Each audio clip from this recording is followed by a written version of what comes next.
نحمده ونصلي على رسوله الكريم.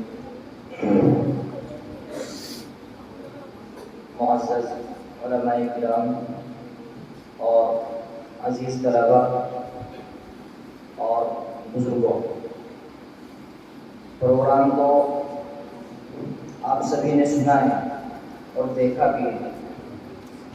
الحمدللہ پروگرام بہت اچھا ہے، کامیاب ہے، اور علم کے ساتھ ساتھ تربیت کا اس کیمپس کے اندر خاص اندازہ ہوا ہے کہ بچے تعلیم میں تو بہت حد تک کامیاب ہیں، کیونکہ بچے ہیں، ابھی تعلیم بھی باقی ہے اور ابھی عمر بھی باقی ہے.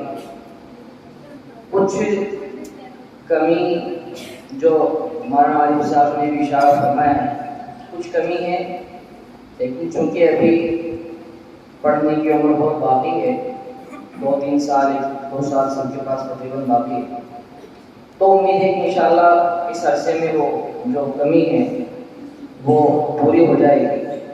لیکن جتنی محنت کی گئی ہے وہ بہت کم جگہ دیکھنے کو ملتی ہے.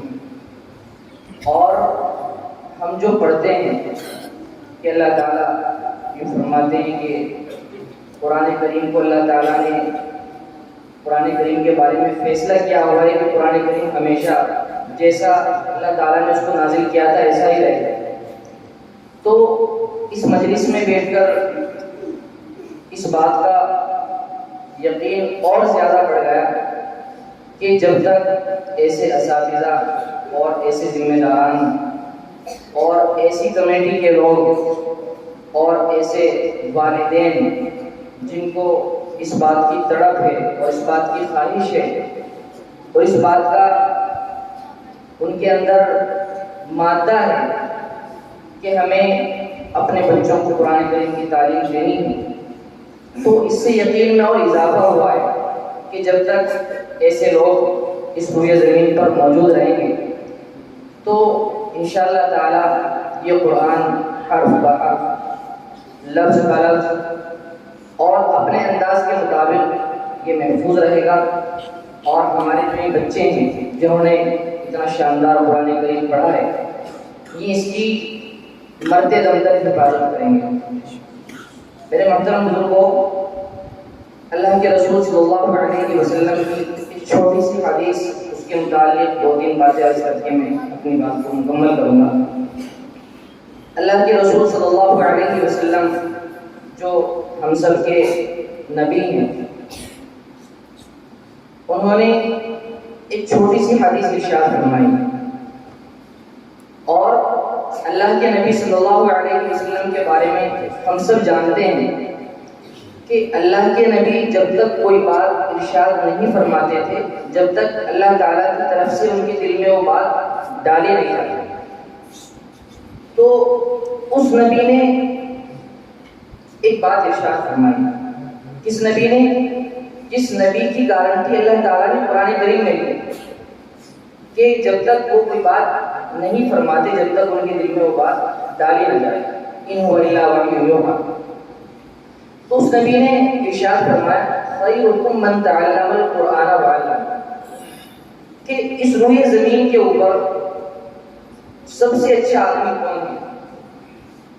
ہمارا تصور، آپ کا تصور وہ حدیث سے الگ ہے. میں سمجھتا ہوں کہ جو آدمی اس دنیا میں اچھے پیسے والا ہے، بڑی بلڈنگ والا ہے، بہت سی گاڑیوں کا مالک ہے، کسی کارخانے کا مالک ہے، یا وہ سرکاری اعتبار سے کسی عہدے پر فائز ہے، یا وہ کوئی سرکاری افسر یا سرکاری ملازم ہے، ہم اس کو عزت کی نگاہ سے دیکھتے ہیں، احترام کی نگاہ سے دیکھتے ہیں، اس کا احترام اتنا کرتے ہیں کہ ہم اس کے سامنے کھانسنے تک کی ہمت نہیں کر پاتے. اتنا احترام ہم اس آدمی کا کرتے ہیں. کیوں؟ اس لیے کہ ہم اس کو اچھا آدمی مانتے ہیں، بہترین آدمی مانتے ہیں. لیکن ہمیں اللہ کے رسول کی اس حدیث کو ہر وقت سامنے رکھنا چاہیے اور اس بات کو سامنے رکھنا چاہیے کہ اللہ کے رسول نے بہترین آدمی کس کو کہا. تو آپ خود فیصلہ کریں کہ ہماری سوچ کا آدمی بہتر ہو سکتا ہے یا جس کو اللہ اور اللہ کا رسول بہتر کیا وہ بہتر ہو سکتا ہے. ظاہر سی بات ہے جس کو اللہ کے رسول بہتر کیا اس سے بہتر آدمی کوئی ہو نہیں سکتا. تو اس نبی نے ارشاد فرمایا خیرکم من تعلم القرآن وعلمہ، کہ اس روئے زمین پر تمام انسانوں میں سب سے بہتر آدمی وہ ہے جو یا تو قرآن کو سیکھنے والا ہو یا قرآن کو سکھانے والا. تو جو طلبہ عزیز تعلیم حاصل کر رہے ہیں یا جو والدین اپنے بچوں کو کام سے فارغ کر کے ان کو ملازمت نہ کرا کے، نوکری نہ کرا کے، کام نہ سکھا کے اور اپنے سے دور جو انہوں نے بھیجا ہوا ہے، یہ ان کے لیے بڑی خوشخبری کی بات ہے کہ ہم نے جن بچوں کو اس کیمپس میں چھوڑا ہوا ہے وہ کیسا کھانا کھاتے ہیں، کبھی کھاتے ہیں کبھی دیر بھی ہو جاتی ہے، اور سونے کا انتظام کیسا ہے، کیسی کیسی حالت میں رہ کر جو تعلیم حاصل کر رہے ہیں. تو ہم بڑے خوش قسمت ہیں کہ ہم نے ان کو اس دنیا کا اور آخرت کا سب سے بہترین انسان بنانے کے لیے چھوڑا ہوا. اللہ تعالیٰ ہم سب کو اس پر استقامت عطا فرمائے.